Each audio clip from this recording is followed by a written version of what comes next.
हर दफ़ा एक नई रेसिपी के साथ रोटी चावल आप सबको सलाम अर्ज़ करती है और नए आने वाले मेहमानों को खुश आमदीद। तो आज जो मैं आपके साथ रेसिपी शेयर करने जा रही हूँ वो है बीफ फ्राई स्ट्रिप्स, और वो भी मेरे स्टाइल में। तो अगर आपने मेरा चैनल सब्सक्राइब नहीं किया तो प्लीज़ मेरा चैनल सब्सक्राइब कर दें, लाइक और शेयर करना मत भूलिएगा और बेल आइकन को भी प्रेस कर दें ताकि मेरी हर नई आने वाली रेसिपी आप बासानी देख सकें। और अगर आपको मेरी रेसिपीज़ अच्छी लगती हैं तो प्लीज़ मुझे कमेंट बॉक्स में लाजमी बताया करें और अपने दोस्तों के साथ भी ज़रूर शेयर किया करें। वीडियो को एंड तक देखने के लिए आप मेरे साथ रहिएगा। तो चलें अब हम स्टार्ट करते हैं। मैं आपके साथ बहुत ही डिफरेंट और झटपट तैयार होने वाली रेसिपी शेयर कर रही हूँ।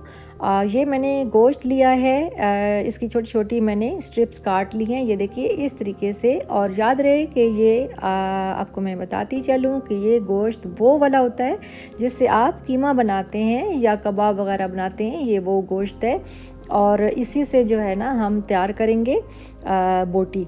तो इस तरीके से आपने इस तरह काट लेना है। और ये टोटल 2 इंग्रेडिएंट्स हैं। अब ये 2 कप दही मैंने रखा है, हरी मिर्चें 6 से 7 अदद हैं, अदरक 1 टेबलस्पून है, लहसुन 1 टेबलस्पून है, काली मिर्च जो है वो 1 टीस्पून है, लाल मिर्च हाफ़ टी स्पून है, नमक 1 टीस्पून है।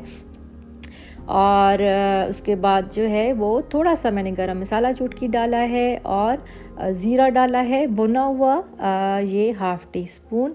तो ये टोटल इंग्रेडिएंट्स हैं और इसको मैंने इसका पेस्ट सा बना लिया है। दही को इसी में ग्राइंड कर लिया था मिसालों में, और इसी में हमने गोश्त को डाल देना है और 20 से 25 मिनट के लिए इसको छोड़ देना है। ये बहुत ही ज़बरदस्त, बहुत ही आसान और झटपट तैयार होने वाली रेसिपी है।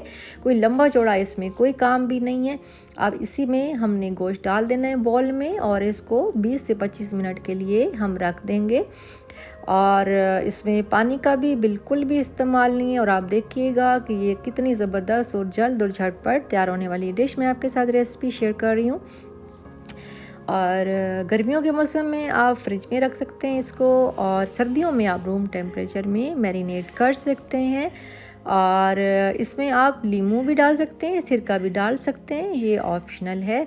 और मैंने इसमें कुछ भी नहीं डाला, और ना सिरका ना नींबू, क्योंकि दही 2 कप मैंने डाली हुई है इसके अंदर। ये देखिए इस तरीके से ये मैंने इसको मैरिनेट कर लिया है और फिर इसमें डाल दिया है एक बर्तन में और इसको ढक देंगे। इसको प्रेशर नहीं देना है, इसको 25 से 30 मिनट के लिए हल्की आंच पे रखना है। और पानी खुश्क होने पे इसको हम जो है वो निकाल लेंगे और इसको हमने फ्राई कर लेना है। ये देखिए बोटी भी हमारी गल चुकी है और पानी भी हमारा ड्राई हो चुका है। तो अब एक जो है वो तवा लेंगे और फिर उसके बाद जो है उसमें ये देखिए मैंने चूल्हा ऑन कर दिया है, तवा रख दिया है।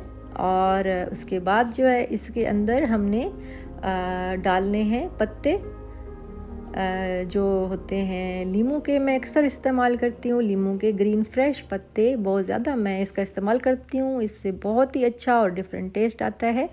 और ऑयल मैंने लिया है 4 टेबलस्पून के बराबर ऑयल लिया है और इसी में हरी मिर्चें भी डाल दी हैं। और उसके बाद जो है वो आप इसको हल्का सा फ्राई करेंगे। और इसमें आप चाहें तो लहसुन भी जवे 2-3 तोड़ के डाल सकते हैं, और बाकी भी जो आप पसंद करते हैं। तो मैंने गोश्त इसके अंदर डाल दिया है और इसको मैं अब फ्राई कर रही हूँ।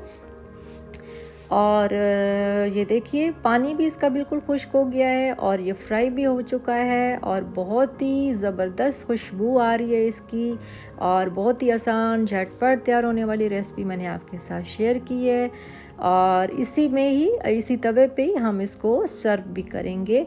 तो उसके बाद आप इसके ऊपर बेशक आखिर में भुना हुआ ज़ीरा हाथों पे मसल के इस पे ऊपर छिड़क सकते हैं, काली मिर्च भी छिड़क सकते हैं, गरम मसाला भी चुटकी छिड़क सकते हैं, और ये आपके टेस्ट पर है।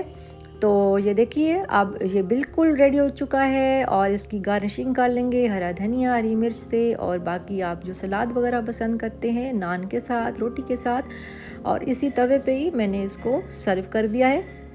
और बहुत ही ज़बरदस्त और गल भी गई है बोटी बहुत, और आसान बोटी मैंने आपको बनानी सिखा दी है और इंशाल्लाह आपको भी बहुत पसंद आएगी। और उम्मीद करती हूँ कि आप घर पर भी ज़रूर ट्राई करेंगे और मुझे बताएंगे कि आपकी ये जो रेसिपी मैंने आपके साथ शेयर की है आपको कैसी लगी और आपकी कैसी बनी। तो अपना बहुत सारा ख्याल रखिएगा। अब ज़िंदगी ने दी इजाज़त तो ज़रूर इंशाल्लाह मुलाकात होगी। तब तक के लिए अल्लाह हाफिज़।